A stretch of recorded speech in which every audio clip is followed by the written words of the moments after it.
Muy buenas tardes o buenos días, buenas noches, no sé, depende la hora en que nos esté viendo usted. Hoy estamos aquí de nueva cuenta en su programa Divergencia.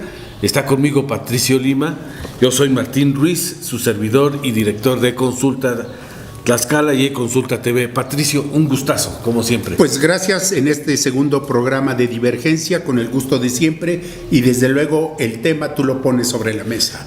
Hoy vamos a hablar, Patricio, y te lo había yo comentado, a mí me gustaría que habláramos de la sucesión en Puebla y sus implicaciones en Tlaxcala.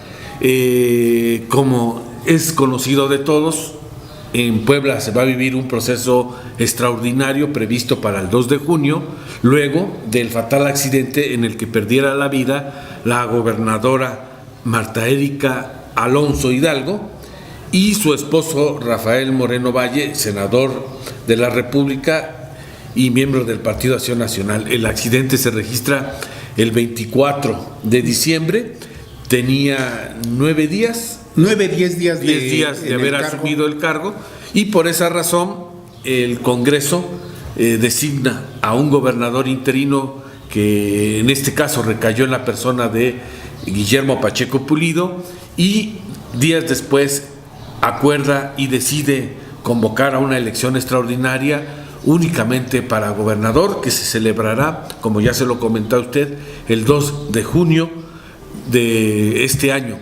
Y obviamente es un proceso interesante, no solamente por la disputa interna que está viviendo Morena por la candidatura al gobierno del estado, sino porque dará una pauta para ver cuál va a ser el comportamiento de los partidos rumbo a las elecciones intermedias y a las elecciones que también se llevarán a cabo en otros estados, Patricio. Así es, Martín, pues ya lo dijiste muy bien, se trata de un hecho inédito en la historia de Puebla y desde luego también a nivel nacional, el que después de 10 días de asumir la gubernatura, en este caso una mujer, la primera gobernadora poblana en la historia, y desde luego 10 días después un accidente muy, digamos, lamentable, como todos los accidentes que puedan ocurrir, pero en este caso por la coincidencia que se da, que van acompañados gobernadora y su esposo, líder del Senado, de los senadores panistas, de la fracción panista en el Senado de la República, y desde luego los acompañantes en esa unidad de transporte aéreo. Entonces esto abre, digamos, a una situación impensable en materia político-electoral, porque pues la Constitución de Puebla es muy clara, como ocurre en varias partes del país. Cuando ocurre una situación como esta, de que deja su actividad un gobernador antes de 2 años, pues tiene que convocarse a elecciones extraordinarias.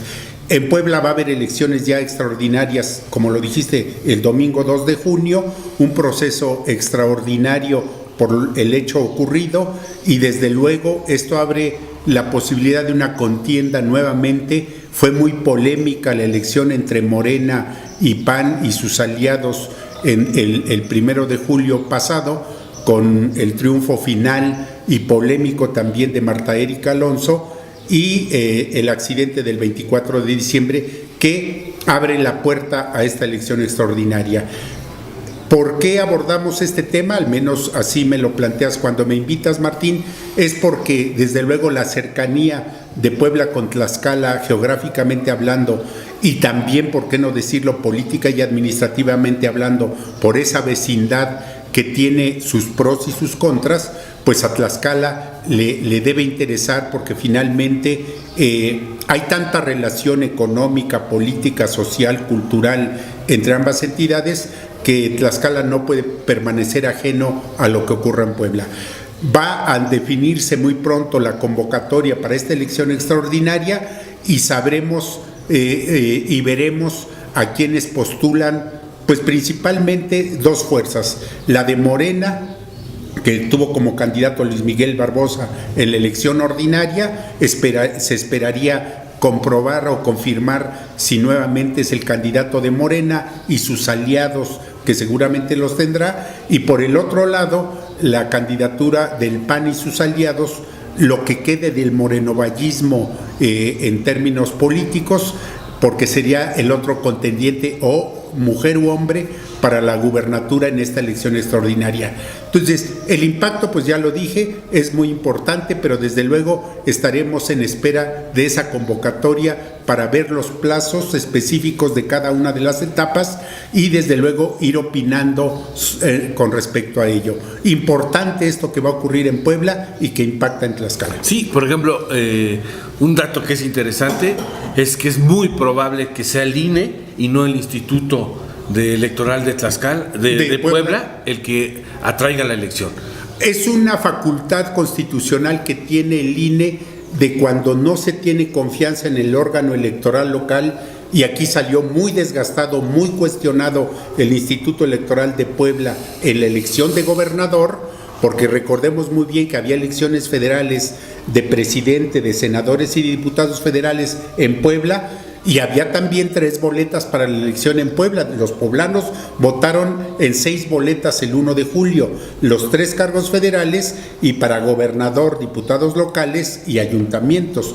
Entonces ahora nada más será para gobernador y habrá que estar pendientes de esa atracción que haga el INE, que es una facultad constitucional que tiene, para que la delegación del INE en Puebla, llamada Vocalía Ejecutiva o Consejo Electoral Local de Puebla en su momento, pues si se acuerda, tengo entendido que hoy o mañana el Consejo General del INE aprobará esta facultad de atracción y delegará en manos del INE de Puebla la organización de una elección que seguramente va a ser nuevamente muy polémica y competida.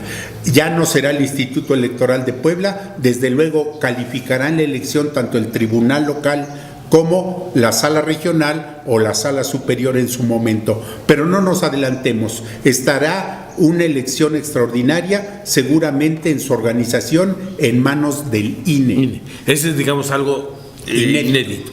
2, Morena, que muchos decían que no iba a ser competitivo en la elección ordinaria, demostró que sí fue competitivo y hoy tendrá el reto no solamente de demostrar que sigue manteniendo la fuerza, sino de que puede ganar la gubernatura en ese estado, que sería una gubernatura importantísima para el proyecto, para este asunto que está impulsando López Obrador de cambio de gobiernos, de la manera de ejercer el poder y de demostrar que con gobiernos diferentes se pueden hacer mejor las cosas. Así es, Martín. En Puebla, hay que decirlo con todas sus letras, el morenovallismo era una fuerza muy importante políticamente hablando hasta el fatal accidente. Creo yo que este hecho muy lamentable ocurrido el 24 de diciembre y que pues conmocionó a un sector importante de los políticos del país y de Puebla en particular, pues deja a esta fuerza política en una situación francamente difícil, vulnerable. Luis Ban, que fue presidente municipal de Puebla, venía siendo un orquestador del morenovallismo después del accidente y tengo entendido que ya se retiró a la vida privada. Fayad, el que fue gobernador por casi 2 años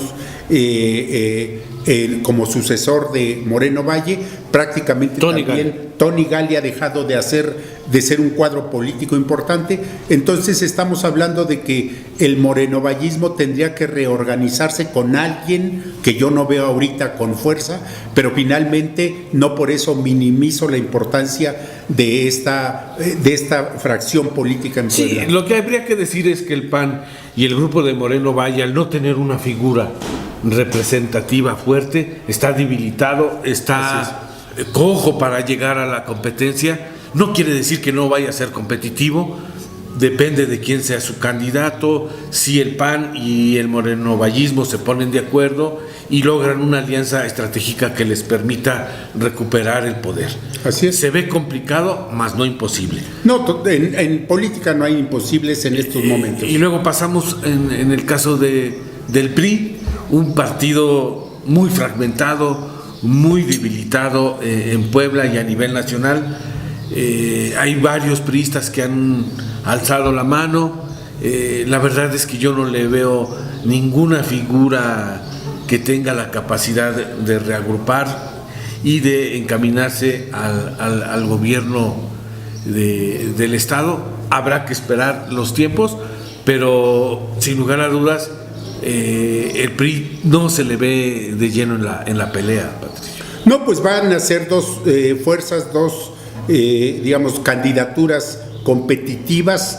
Esto desde luego no es que tengamos una bolita de cristal, es de que asista en estos momentos el equilibrio de fuerzas en Puebla entre lo que quede del morenovallismo con el PAN como partido eje y sus aliados, y Morena con Miguel Barbosa u otro candidato. Hay muchas presiones del Senado de la República, tengo entendido, para que sea el senador Alejandro Armenta una opción dentro de Morena. Esto lo definirán los liderazgos y desde luego estaremos, yo creo que aquí lo más importante, Martín, si volvemos a abordar este tema que tengo entendido quieres que se aborde en e-consulta, televisión, en lo sucesivo hasta el día de la jornada electoral, por la importancia que tiene para Puebla y para Tlaxcala, entonces estaremos hablando ya cuando aparezca la convocatoria de los plazos para que los partidos registren candidatos, de los plazos de campaña y de los plazos, bueno, la jornada electoral que será el 2 de junio, domingo, y los plazos para resolver impugnaciones, si es que las hay, con el resultado del día 2 de junio. Es decir, estaremos hablando ya de plazos concretos para no estar especulando. Lo que sí es cierto es de que esta elección extraordinaria ya está llamando mucho la atención, no solamente de la opinión política, de la opinión pública y de las autoridades electorales. Tan es así que tengo entendido que el INE ha removido a su vocal ejecutivo en el estado de Puebla, que venía siendo una persona también con mucho arraigo en Tlaxcala, Marco Rodríguez. Ya dejó de ser el vocal ejecutivo para organizar esa elección extraordinaria y el INE nombrará a quien se haga responsable de todo ello con el Consejo Local del Instituto Nacional Electoral en Puebla. Estaremos pues pendientes de todo ello para dar opiniones mucho más precisas sobre esas etapas del proceso electoral. Y luego con sus implicaciones, implicaciones en Tlaxcala. ¿A qué nos referíamos?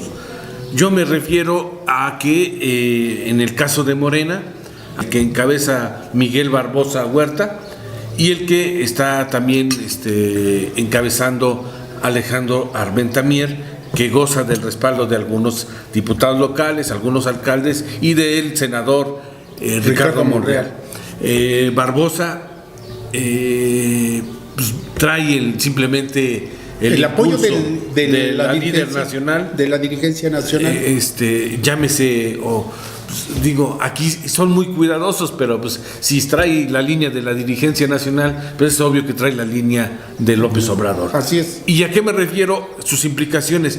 Yo hoy lo comento, lo escribí en una columna y digo que dependiendo cómo se resuelva el asunto de la candidatura en Morena, esa será una lectura que se va a empezar a replicar en otros estados. Así es. Por ejemplo, en el caso de Tlaxcala, estamos viendo que hay una candidata natural, que es Lorena Cuellar Cisneros, que pareciera ser que goza del respaldo del presidente Andrés Manuel López Obrador, y hay otra candidata alterna que también está siendo impulsada por Ricardo Monreal, y me refiero a la senadora Ana Lilia Rivera.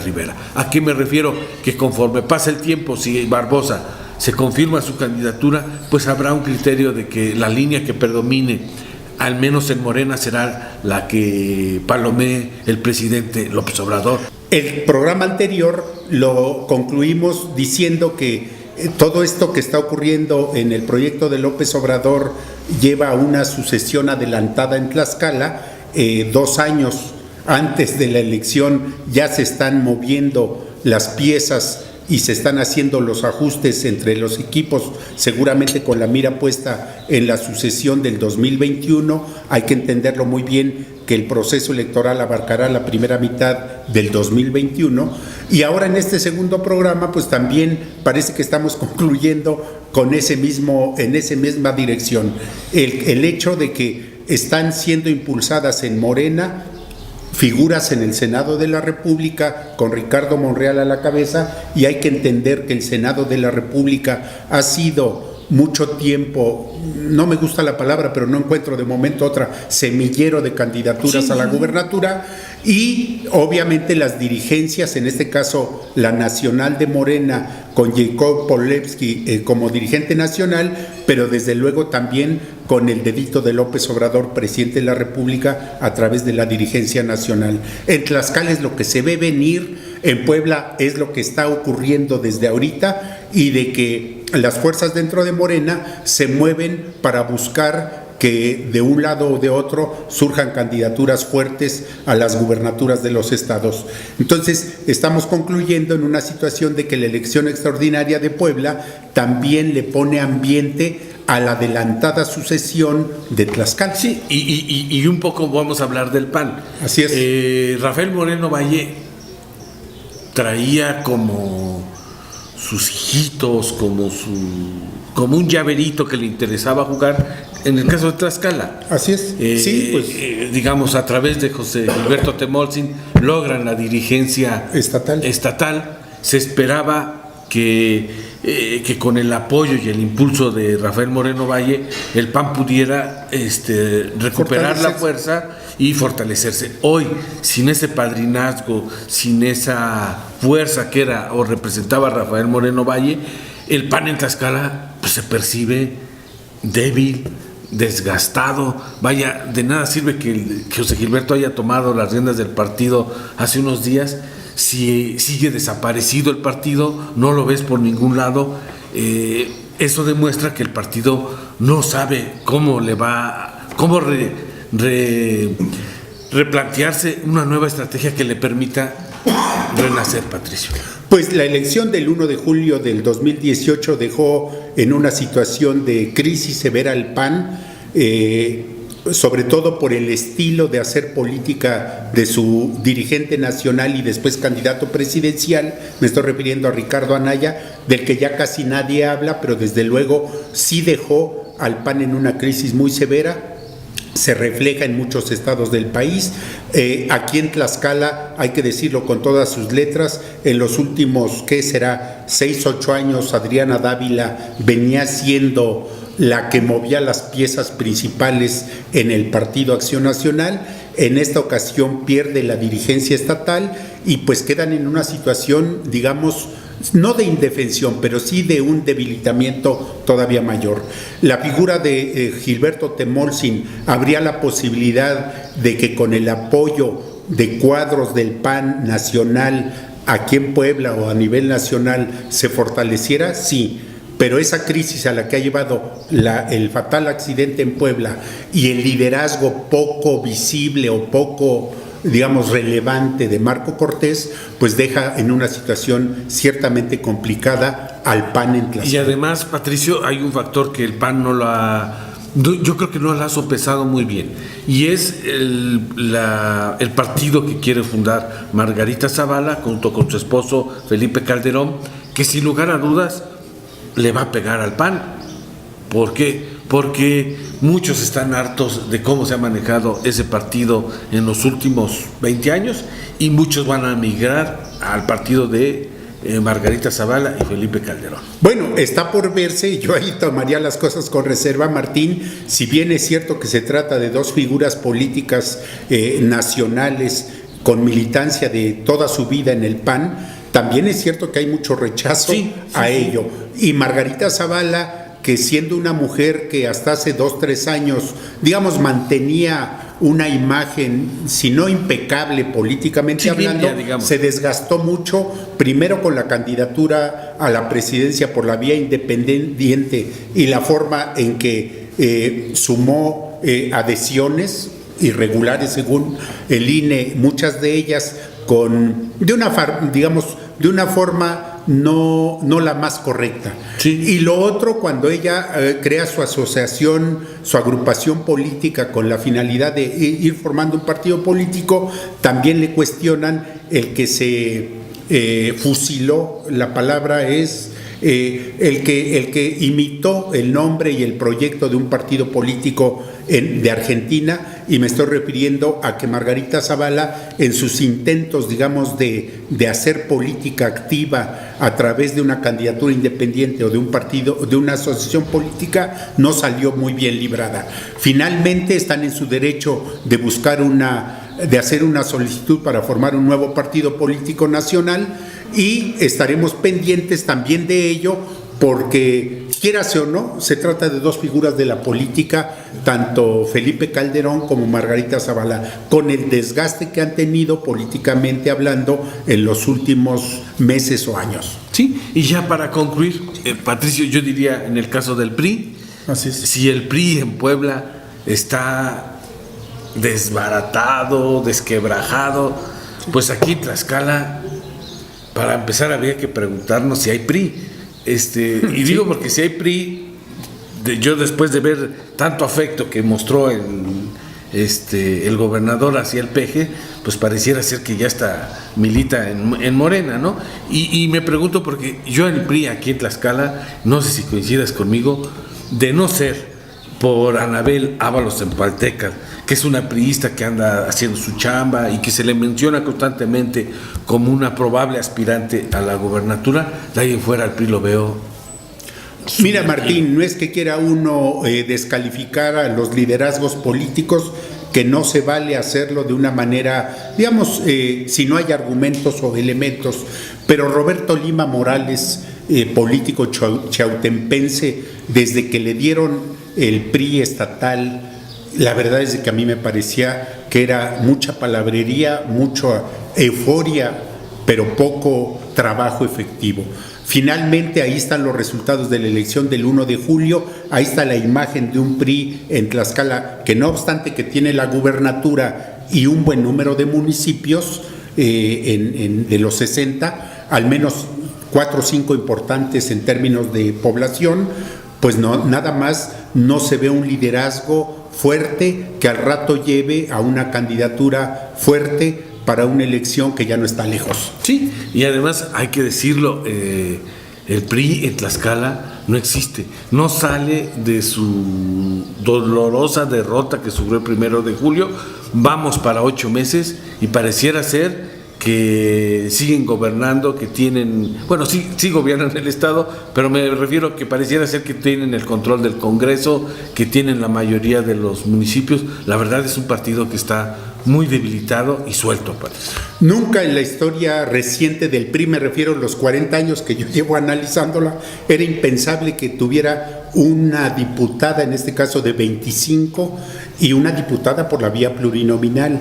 Es decir, el PRI no gana ningún distrito en la elección del 1 de julio pasado, y desde luego tiene los pequeños liderazgos en los municipios a través de figuras como presidentes municipales de su partido, la más importante, Anabel Ábalos, aquí en el municipio capital Tlaxcala, pero desde luego se requeriría de un liderazgo estatal y desde luego del acompañamiento a una posible candidatura, porque si le buscan por otro lado, creo que están destinados a ser borrados casi del mapa. Sí, vaya, prácticamente estará haciendo un papel como el PRD, de patiño, de acompañante, y estaremos hablando que la sucesión en Tlaxcala estará haciendo lo que insistimos se podría vivir en Puebla en unos meses más, que sea entre Morena y el PAN, y aquí en Tlaxcala, de no ser que hagan algo para cambiar las cosas, estaremos hablando que la sucesión en Tlaxcala estará encaminada entre Morena y probablemente el PAN. Así es, Martín. Bueno, pues la verdad es un gusto, Patricio, haber llevado este análisis sobre la sucesión en Puebla y sus implicaciones en Tlaxcala. Le agradecemos a Gabriel Reyes, que nos acompaña en los controles, a la Casona de Tlaxcala, que nos permitió estar aquí en sus instalaciones para llevar a cabo este programa. Pues nos vemos muy pronto, Patricio. Esta es tu casa, Patricio. Gracias. Bueno, muchas gracias. Nos estaremos viendo muy pronto. Gracias.